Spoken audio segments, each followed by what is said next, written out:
भारत की तस्वीर सच ही मिशन है। नमस्कार, भारत की तस्वीर में आपका स्वागत है।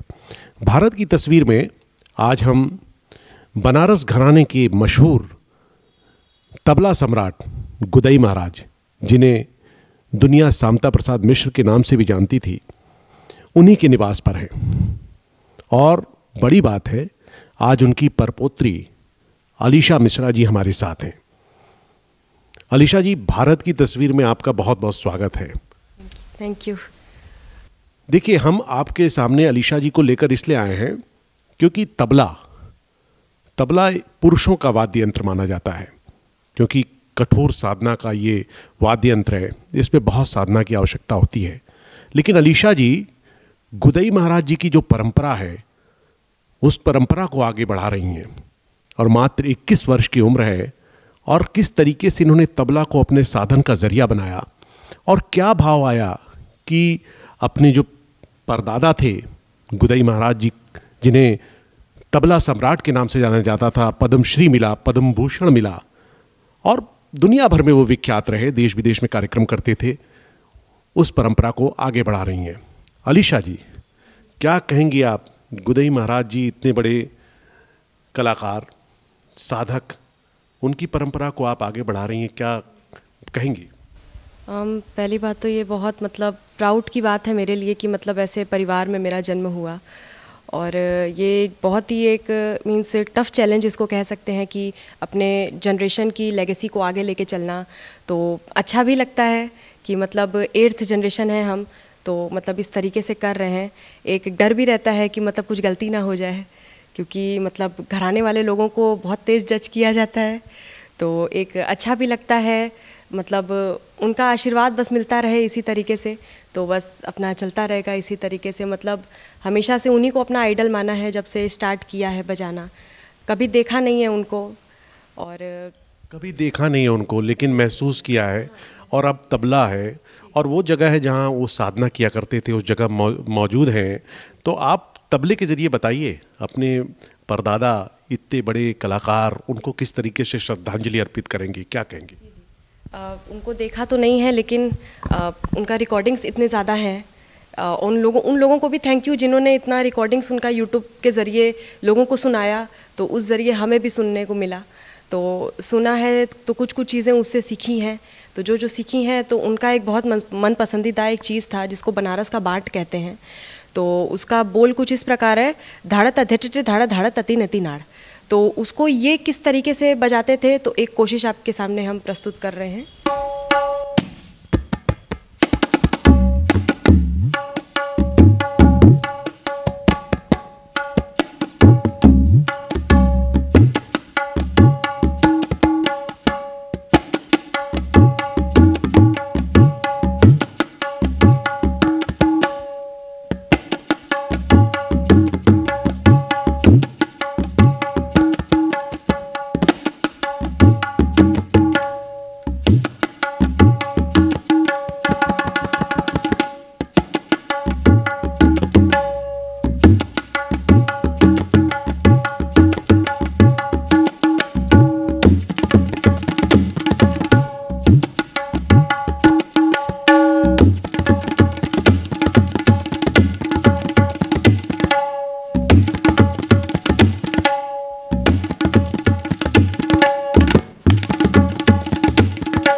कुछ ऐसा इनका अंदाज़ था कि ये कोई भी चीज़ को अपने ही अंदाज से बजाते थे। इसको बाट में रॉ लेना कहते हैं।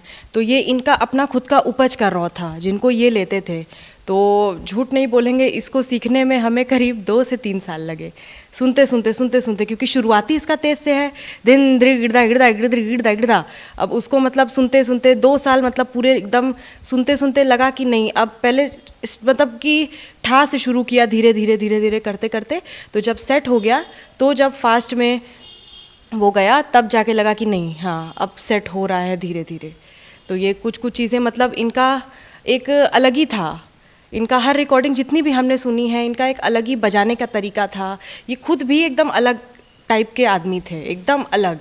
मतलब बस रिहर्सल कुछ हो रहा है, ऑन स्टेज कुछ हो रहा है तो कुछ और, क्योंकि देखिए वो भक्कड़ी होते हैं तभी इतने बड़े कलाकार होते हैं, क्योंकि अपनी दुनिया में वो रमे रहते हैं, अपनी धुन के पक्के होते हैं। तो उनके धुन का कुछ और आप बताना चाहेंगे?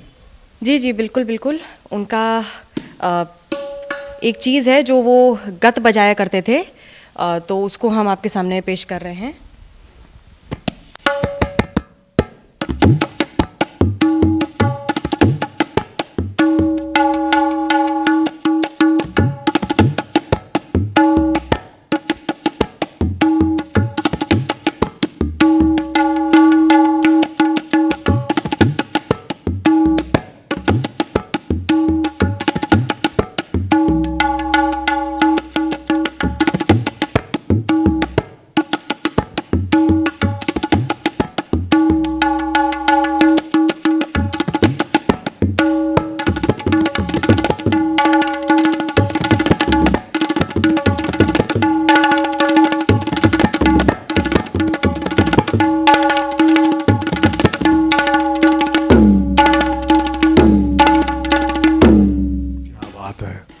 तो ये इनका गत था। ये मतलब इसको बजाते थे तो मतलब सुनते थे तो लगता था कि अरे ये ऐसे कैसे जा रहा है, ये ऐसे कैसे हो रहा है। मतलब जब पूरी तरीके से जब सीखा अपने दादाजी के सानिध्य में कि इसको कैसे होगा, तो उसका निकास एक बोल का मतलब कुछ बहुत लोग मतलब ऐसे बहुत लोग स्पीड के पीछे भागते हैं कि कितना फास्ट हम चले जाएं कि वहाँ तक कोई जाए ना। लेकिन जो साधक होते हैं, जिनको एक एक चीज़ मालूम है कि कैसे क्या होता है, तो वो स्पीड से पहले सफाई के पीछे जाते हैं कि एक बोल को कट कट के बजाना, कि जैसे अगर एक चावल का दाना है तो वो अलग अलग कैसे हो रहा है। तो उन लोग का मतलब जो सीखे हुए हैं, एक मतलब बोला जाता है ना कि अच्छे गुरु से शिक्षा लेने में तबला में भी जबान आ जाती है, ऐसे कहावत है, बेजुबान चीज़ में भी अच्छे गुरु से शिक्षा लेने में जबान आ जाती है। तो एक अगर कोई अच्छे तरीके से अगर कोई सिखाता है तो वो पहले बोलता है कि पहले दाना दाना साफ़ करो, उस चीज़ों को निकासी पहले सही करो। जैसे तड़ान ऐसे भी होता है, तड़ान वैसे भी होता है, तो वो एक निकासी कैसी होनी चाहिए। तो वो दादाजी ने बताया कि ऐसे इसका निकासी होगा, ये ऐसे इसका वैसे होगा वैसे, क्योंकि इनके वीडियोस मेनली 90s के थे, 80s 90s के समय के थे। तो मतलब वो बहुत लूप होते थे वीडियोस, हाथ मतलब बोल कहीं चल रहा है, हाथ कहीं जा रहा है, मतलब कुछ ही कुछ रिकॉर्डिंग है इनकी जो एकदम क्लियर समझ आ रहा है कि हाँ हाथ भी दिख रहा है। आउट सिंग जिसको बोला जाता है आज आउट सिंग मतलब बहुत इनके वीडियोज़ में है। तो मतलब बोल तो पकड़ में आ जाता था, निकासी नहीं आता था। अब याद तो कर लिया, अब उसको निकालें कैसे। तो दादाजी के पास बैठते थे, उनको सुनाते थे, तो वो बताते थे कि हाँ इसका निकासी देखो ऐसे होगा, इसको इस तरीके से तुम ले सकती हो, इस तरीके से ऐसे कर सकती हो।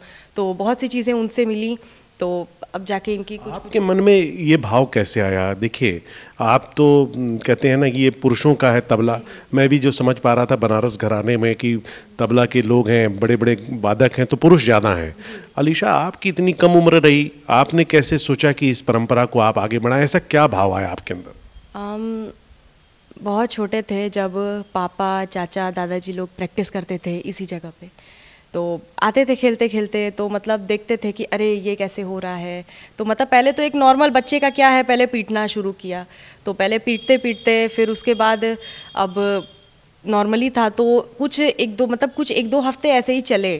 फिर आया गुरु पूर्णिमा का दिन, तो मेरे दादाजी का काफ़ी शागिर्द आए हुए थे, मतलब उनसे गंडा बंधन कराने, उनको मतलब माला फूल चढ़ाने, सब कुछ करने। तो उस दिन हम बैठे हुए थे, हम भी पीट रहे थे। तो बस पापा ने इतना पूछा, बजाओगी? अब हमने बोला कि हाँ। कितनी उम्र थी आपकी? मेरी उस समय 10 साल की थी, 9-10 साल के थे। तो हम बोले हाँ हम बजाएंगे, मतलब खेल खेल में सीख लिया, अरे ऐसे हम भी बजाएंगे, ऐसे हम भी बजाएंगे। ठीक है। तो दादाजी ने मतलब पहले होता है ना कि जैसे हाथ चेक करना कि गट्टा है कि नहीं उस लायक, क्योंकि इसमें बहुत ताकत चाहिए और लड़की के लिए तो और ज़्यादा ताकत चाहिए। तो पहले चेक किया, तो बस इतना बोला कि बजाएगी ये।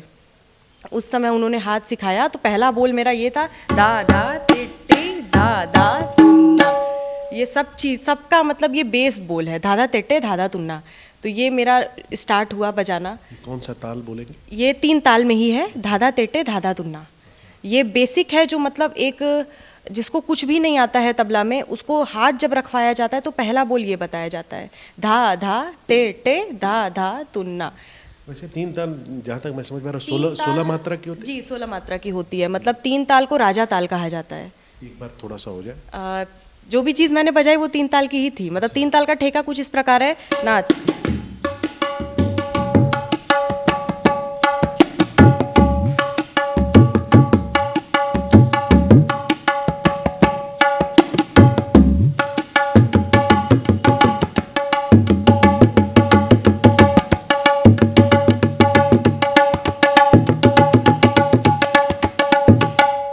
फास्ट ऐसे ऐसे जाता है, मतलब कि जैसे सितार में जब झाला लिया जाता है, जब सितार वादक झाला लेते हैं तो उसमें मतलब शुरू होता है नादिन दिन्ना नादिन दिन्ना नादिन दिन्ना तिकड़ा नादिन दिन्ना नादिन दिन्ना नादिन दिन्ना, मतलब वो उस तरीके से जाता है। तो ये 3 ताल एक राजा ताल है जिसको हर कोई मतलब ज़्यादातर बजाते हैं जितने भी लोग हैं। अन्य ताल में भी काफ़ी चीज़ें हैं लेकिन ये एकदम बेस ताल है। ये राजा ताल है, बेस ताल है, ये बेस ताल है, 3 ताल।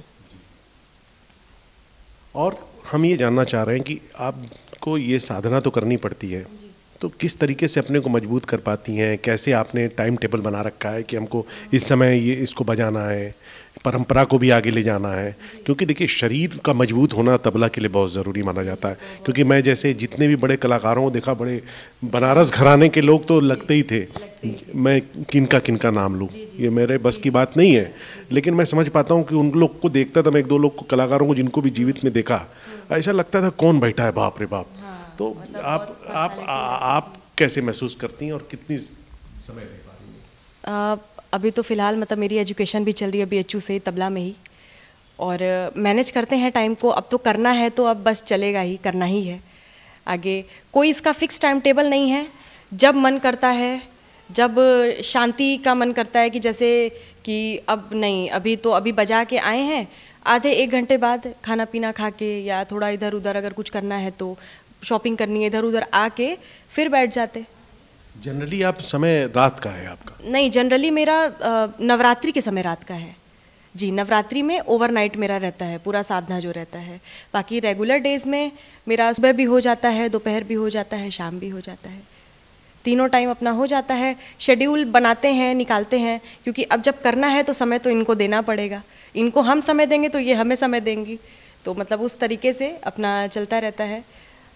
तो आप एक बात ये बताइए, आप जैसे आपके परदादा जी तो इतने बड़े तबला वादक रहे हैं, दुनिया जानती है उनको, गुदई महाराज। मैं भी सोचता था आज यहाँ पहुँच गया आपकी जगह पे और जरिया आप बनी, तो उस नाम को लेके आगे चलना है तो एक बहुत बड़ी चुनौती भी होती है, क्योंकि आप जनरल ऐसी छात्रा नहीं है संगीत की कि आपने तबला पकड़ लिया। और जी तमामों है, तो क्या किस तरीके से ले रहे हैं? है तो तमामों, मगर एक ये रहता है कि परदादा जी की जितनी चीज़ें हैं उसको उस तरीके से करना, उस तरीके से मतलब उस तरीके से निकालना, और मेनली प्रैक्टिस भी चाहिए बहुत, क्योंकि ये लोग तो 24-24 घंटे के साधक थे। मतलब इतना तो आज के जनरेशन में किसी से नहीं हो पाएगा। और ऐसे कहा भी जाता है कि इन लोग जैसे लोग पृथ्वी पे दोबारा पैदा नहीं हो पाएंगे। ये लोग एक ही थे, एकदम जैसे होता है ना कि एक सिंगल पीस हमारे पास ये प्रोडक्ट है भैया, फिर नहीं मिलेगा, मतलब ये लोग सिंगल पीस थे। इन लोग के बाद फिर जो जनरेशन अब की है उसमें भी बहुत से अच्छे अच्छे लोग हैं, बहुत से अच्छे अच्छे लोग कर रहे हैं, कर दिखता है, करते भी आ रहे हैं। तो एक मेरे लिए तो बहुत बड़ी चुनौती है कि मतलब इनका नाम मेरे संग जुड़ा है, कि अगर कहीं भी मेरा इंट्रोडक्शन भी होता है किसी परफॉर्मेंस में तो इनकी परपौत्री और दादाजी की पौत्री, तो मतलब एक जब अनाउंसमेंट ऐसे होता है तो थोड़ा सा डर लगता है स्टेज पे चढ़ने के लिए, मगर फिर बस इतना होता है कि बस माँ काली सब करवा देंगी अच्छे से। तो बस इनको अपने दिमाग में रखते हैं, आशीर्वाद बस मांगते हैं कि बस आप आशीर्वाद दीजिए कि आपका नाम हम कुछ नहीं तो कुछ तो रोशन हम कर सकें, कि आपके कम से कम पैर तक ही पहुँच जाएँ हम, तो मेरे लिए उतना इनफ है। बस आपका नाम न कहीं मतलब वो ख़त्म हो। उनके नाम का ध्यान रखते कुछ और सुनाइए। हाँ, उनके नाम का ध्यान रखते हम, ठीक है।